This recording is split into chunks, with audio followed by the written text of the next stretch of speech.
আজি আমাৰ কেবিনেটত লোৱা গুৰুত্বপূৰ্ণ সিদ্ধান্ত দুই তিনিটা আপোনালোকক কৈ দিব খুজিছোঁ।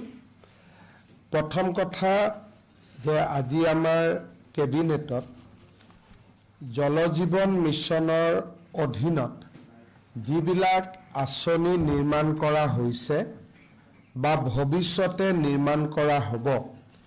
তাৰ ওপৰত আমি এখন অপাৰেশ্যন এণ্ড মেইনটেনেন্স পলিচিক অনুমোদন দিওঁ। ভাৰত চৰকাৰে জল জীৱন মিছনৰ আঁচনিসমূহ সমাপন কৰিবৰ বাবে আমাক আৰ্থিক অনুদান দিয়াৰ আগমুহূৰ্তত এই অপাৰেশ্যন এণ্ড মেইনটেনেন্স পলিচিখনৰ প্ৰয়োজন আছিলে।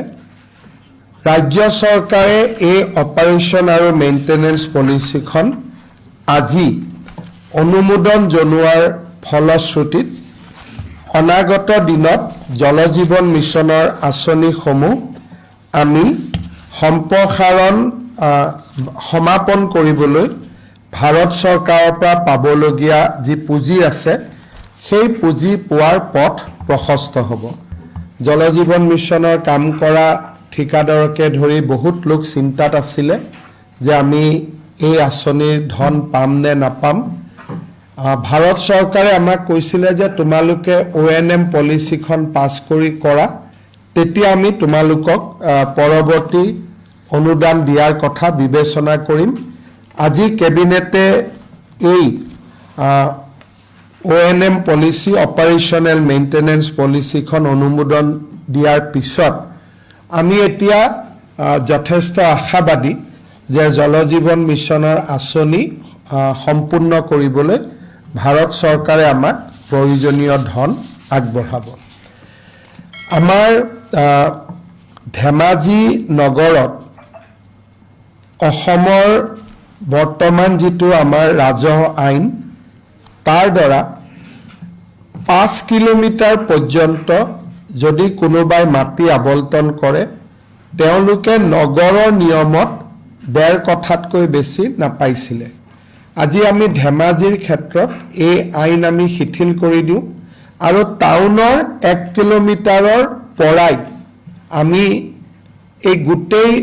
5 কিলোমিটাৰ পৰ্যন্ত এই অঞ্চলটোক আমি গাঁও হিচাপে ধৰিম, যাতে এজন ব্যক্তিয়ে বা এটা পৰিয়ালে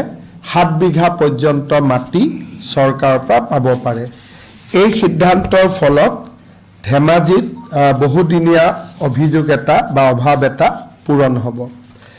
আপোনালোকে জানে যে অহা 14 ফেব্ৰুৱাৰীত প্ৰধানমন্ত্ৰী নৰেন্দ্ৰ মোদী ডাঙৰীয়া আহিব। ইণ্ডিয়ান ইনষ্টিটিউট অফ মেনেজমেণ্টৰ যিটো টেম্পৰাৰী কেম্পাছ তাক তেখেতে আনুষ্ঠানিকভাৱে মুকলি কৰিব। আজি কেবিনেটে এই ইণ্ডিয়ান ইনষ্টিটিউট অফ মেনেজমেণ্টৰ পাৰ্মানেণ্ট কেম্পাছটোৰ কাৰণে আমি আজি কেবিনেটে প্ৰয়োজনীয় মাটি ইণ্ডিয়ান ইনষ্টিটিউট অফ মেনেজমেণ্টক আবণ্টন দিওঁ, যাতে টেম্পৰাৰী কেম্পাছৰ লগতে পাৰ্মানেণ্ট কেম্পাছৰ কামতো IIM সংস্থাটোৱে আগবাঢ়ি যাব পাৰে। মুখ্যমন্ত্ৰীৰ আত্মনিৰ্ভৰ অভিযান অসম আঁচনিখন ৰূপায়ণৰ বাবে আজি কেবিনেটে 800 কোটি টকা মঞ্জুৰ কৰে। আজি আমাৰ কেবিনেটত আমি অষ্টম অসম পে কমিশ্যন, যিটো ৰাজ্যৰ চৰকাৰৰ কৰ্মচাৰীসকলক 1 জানুৱাৰী তাৰিখে আমি ঘোষণা কৰিছিলোঁ যে ৰাজ্যত আমি অষ্টম বিত্ত আয়োগ বা দৰমহা আয়োগ গঠন কৰিম। এই অষ্টম দৰমহা আয়োগখনক আজি আমি পূৰ্ণ ৰূপ দিওঁ। অসম চৰকাৰৰ অতিৰিক্ত মুখ্য সচিব অৱসৰপ্ৰাপ্ত সুভাষ দাস ইয়াৰ অধ্যক্ষ হ'ব। গুৱাহাটী ইউনিভাৰ্চিটিৰ অধ্যাপক ৰাতুল মহন্ত ইয়াৰ সদস্য হ'ব। বাকী আমাৰ বিত্ত বিভাগ, পাৰ্চনেল ডিপাৰ্টমেণ্ট, জুডিচিয়েল ডিপাৰ্টমেণ্ট আদিৰ কমিশ্যনাৰসকল এই আমাৰ আয়োগৰ সদস্য হ'ব। ৰাজ্যৰ অষ্টম দৰমহা আয়োগ গঠনে আমাৰ কৰ্মচাৰীসকলৰ মাজত নিশ্চিতভাৱে আশাৰ সঞ্চাৰ কৰিব কাৰণ ভাৰত চৰকাৰৰ সমান্তৰালভাৱে আমি পে কমিশ্যনৰ ক্ষেত্ৰত একেলগে আগুৱাই গৈছোঁ ভাৰতত এতিয়ালৈকে কোনো ৰাজ্য চৰকাৰে পে কমিশ্যন গঠন কৰা নাই অসম এই ক্ষেত্ৰত এখন অগ্ৰণী ৰাজ্য হিচাপে স্বীকৃত হ'ব কৃষ্ণগুৰু আধ্যাত্মিক বিশ্ববিদ্যালয়ৰ কাৰণে আজি আমি সৰ্থেবাৰীত 100 বিঘা মাটিৰ আবণ্টন দিওঁ তাৰোপৰি জৱাহাৰ নবোদয় বিদ্যালয় স্থাপনৰ বাবে শোণিতপুৰ জিলা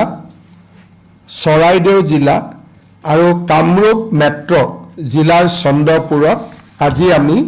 ভূমিৰ আবণ্টন দিওঁ কেবিনেটত গ্ৰহণ কৰা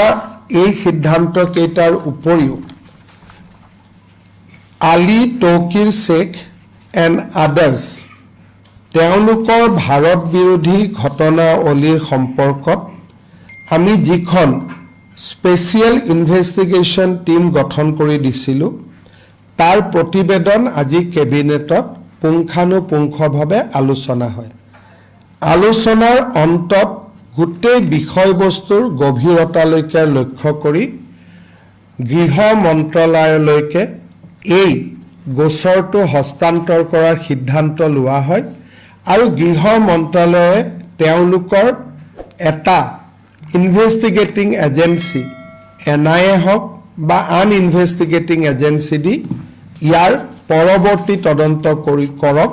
তাৰ বাবে ৰাজ্যৰ কেবিনেটে সিদ্ধান্ত গ্ৰহণ কৰে বেসিক্যালি SIT আৰু ইয়াৰ লগত সংলগ্ন পঞ্জীভুক্ত গোচৰ দুইটাই আমি ভাৰত চৰকাৰৰ গৃহ